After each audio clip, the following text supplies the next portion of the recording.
Il y a un siècle, la cristallerie de Nancy faisait ses premières productions.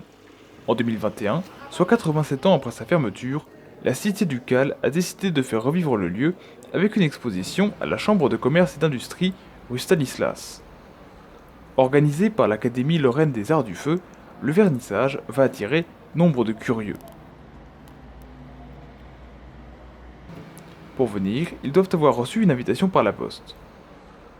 Aux alentours de 14 heures, les conviés sont presque tous arrivés. Ce sont des descendants de la famille des ouvriers et des designers de la cristallerie, ce sont des étudiants, ou encore d'influents hommes politiques.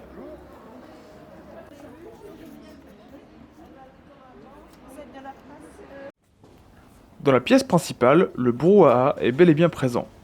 Toutes et tous parlent des productions se trouvant devant eux. Mais l'heure est à la conférence, dans laquelle d'importantes personnalités vont s'exprimer.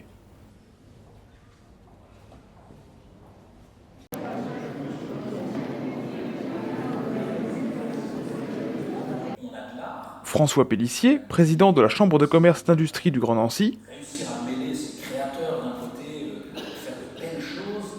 Francis Dallacio, président de l'Académie Lorraine des Arts du Feu, Mathieu Klein, maire de la ville de Nancy. Ce sont des quartiers qui vont connaître de profondes transformations. Ensuite, la parole est prise par la pierre angulaire de l'exposition, Gérard Cossin. Alfred Krug, qui doit être content aujourd'hui qu'on se retrouve dans les murs qu'il a fréquentés pendant quelques années.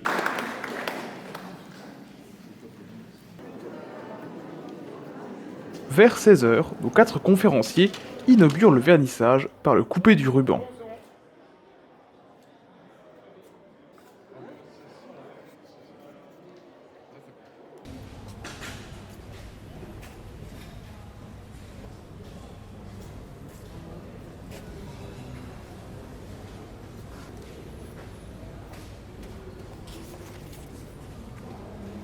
Nous profitons de cette pause en extérieur pour poser quelques questions à l'auteur du livre Nancy, la cristallerie oubliée.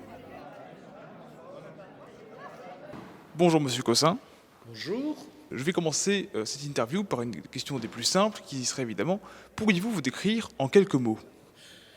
C'est bien évidemment une des questions les plus simples à poser. Se définir soi-même, c'est toujours très compliqué. Je dirais que je suis un collectionneur, mais un collectionneur, je veux dire, partageur, parce que pour moi c'est fondamental, ne pas amasser du matériel pour avoir en propre ces flacons à parfum, puisque c'est ma collection, mais plutôt avoir du flaconnage pour pouvoir partager, échanger, connaître ce qui s'est passé par rapport à ce parfum, ces parfumeurs, les maisons qui les ont fabriqués, et on reviendra d'ailleurs là-dessus, c'est le fondement de ma démarche. Comment vous est venue cette passion pour la collection de flacons de parfum en cristal? Alors oui, tout a commencé très tôt, mais pas dans l'objectif d'une collection. C'est en retrouvant quelques flacons, comme chez tous les ouvriers à l'époque, quelques flacons qui n'étaient pas terminés, pas signés, bien évidemment. J'ai trouvé ça plutôt intéressant. Et je m'intéressais d'abord, comme je le dis précédemment, aux cristalleries plutôt qu'aux flacons à parfum. Donc j'ai commencé à, on va dire collectionner, mais à ramasser tous les flacons que je pouvais trouver auprès de mes amis, ma famille, puisque je suis originaire de Bertrichamp, ce qui m'a permis effectivement d'avoir au début quelques pièces tout à fait courantes, mais qui représentaient pour l'époque quelque chose de très important pour moi. De plus, ces familles, mais aussi d'autres gens, vous ont permis de vous aider dans l'écriture de votre ouvrage, donc Nancy, la cristallerie oubliée. Et pourquoi avoir décidé de faire un ouvrage sur un sujet qui était aussi précis? C'est vrai que ça paraît très précis comme sujet. Pourquoi avoir fait un ouvrage sur les cristalleries de Nancy?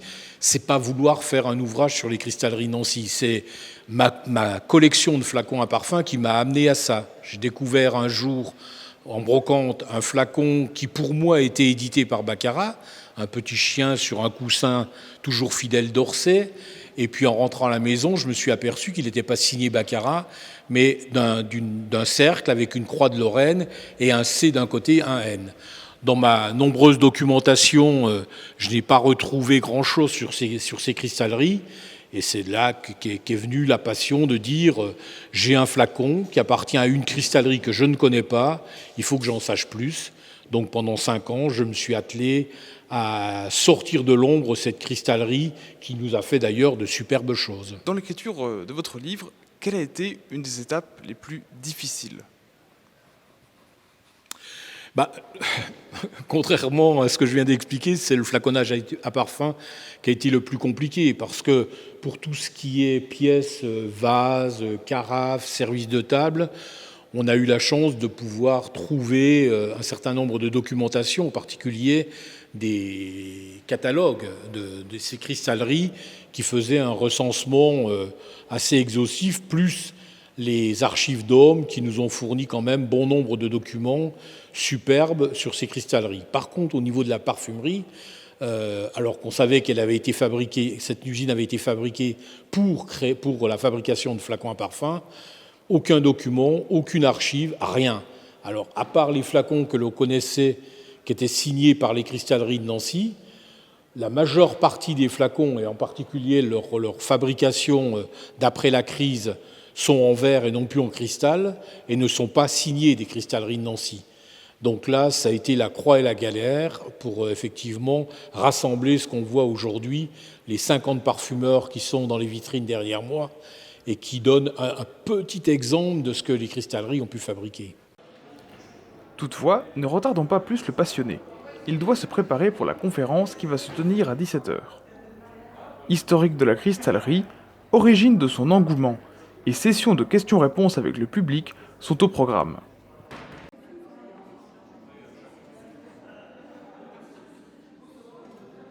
Parmi ces interrogations, une sur les conditions de la faillite de l'entreprise est posée. La faillite a été très rapide pour plusieurs choses. La chose la plus importante, bien évidemment, c'est la crise de 29. Quand on lit les rapports simplement de l'époque des cristalleries de Baccarat, le président directeur du conseil d'administration des cristalleries de Baccarat écrivait simplement si ça dure pour 1 an, on n'a plus les moyens de continuer à vivre sur nos réserves. Nancy, ça faisait 8 ans qu'ils étaient en marche. Les finances qu'ils avaient pu avoir sur les actions ou les obligations étaient placées dans le développement de l'usine, puisqu'ils sont passés d'un four et demi à 5 fours, avec tout ce qu'il y avait avec. Donc ils n'avaient pas de réserve financière pour faire face à cette crise. Ça, c'est la chose la plus importante. Je vous souhaite une bonne fin de soirée et merci. Quelques questions plus tard, la conférence touche à son terme. Les visiteurs sont invités à quitter la chambre de commerce pour aujourd'hui, avec un livre dédicacé par M. Caussin pour certains. Ce dernier dialogue avec les passionnés restants en attendant que l'exposition rouvre le lendemain. Car un tel projet ne peut s'achever en une seule journée.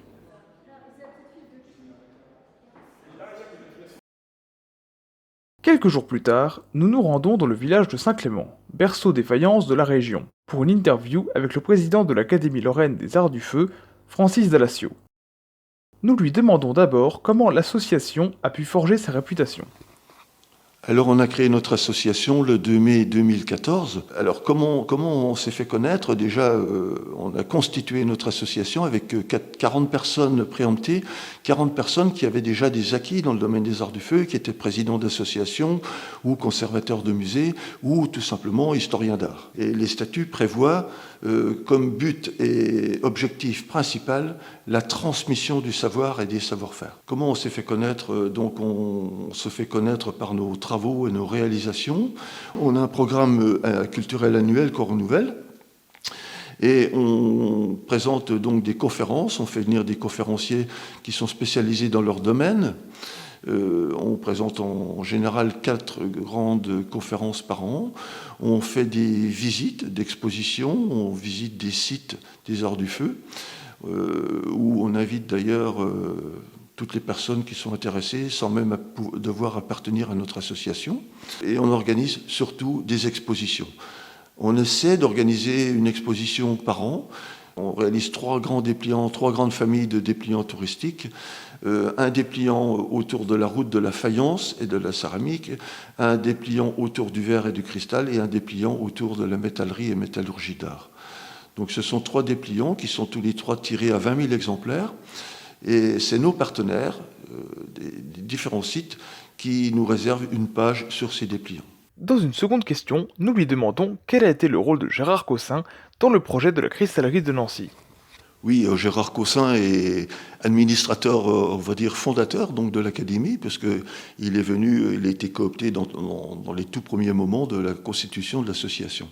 Gérard Caussin est arrivé lors d'un conseil d'administration d'automne 2016 et nous a proposé au conseil d'administration donc de parler des cristalleries de Nancy, une cristallerie oubliée que les Nancéens ne connaissent quasiment pas.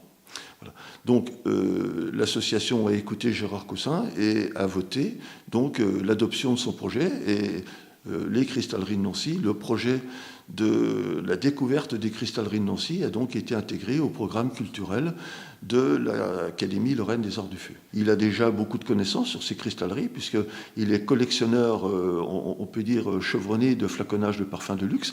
Donc il possède déjà des flacons en cristal de Nancy. Il veut compléter toutes ses recherches par des découvertes nouvelles. Et l'idée est venue de créer un comité, un groupe de recherche d'administrateurs, mais aussi de membres de l'Académie Lorraine des Arts du Feu. Et le groupe est constitué dans l'immédiat. Donc ce groupe fait des recherches depuis l'automne 2016. Gérard Caussin est le pilote de ce groupe de recherche.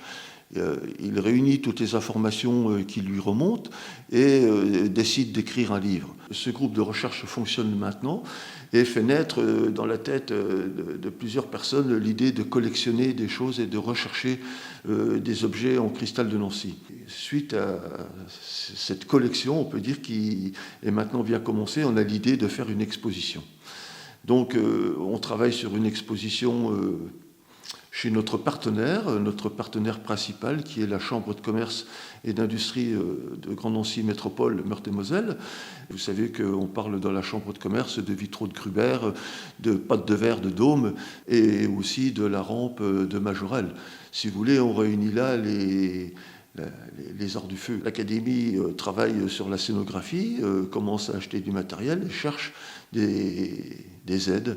Et la région sera certainement notre principale aide. Est-ce que vous avez d'autres projets pour l'avenir ? Un projet qui nous tient à cœur, et là je mettrai toute mon énergie pour qu'il aboutisse, c'est la célébration du centenaire de l'exposition internationale des arts décoratifs et modernes de Paris 1925. C'est un projet fantastique pour nous puisque le travail qu'on vient de réaliser autour des cristalleries de Nancy a été aussi récompensé à cette exposition de 1925. Donc ça sera peut-être une continuation, mais aussi l'opportunité pour nous de joindre au verre et au cristal tous les objets en céramique et en métallerie d'art qui sont maintenant art déco. Et vraiment, c'est la célébration d'un bel événement et l'Académie mettra toute son énergie pour la belle réalisation d'un projet comme celui-ci.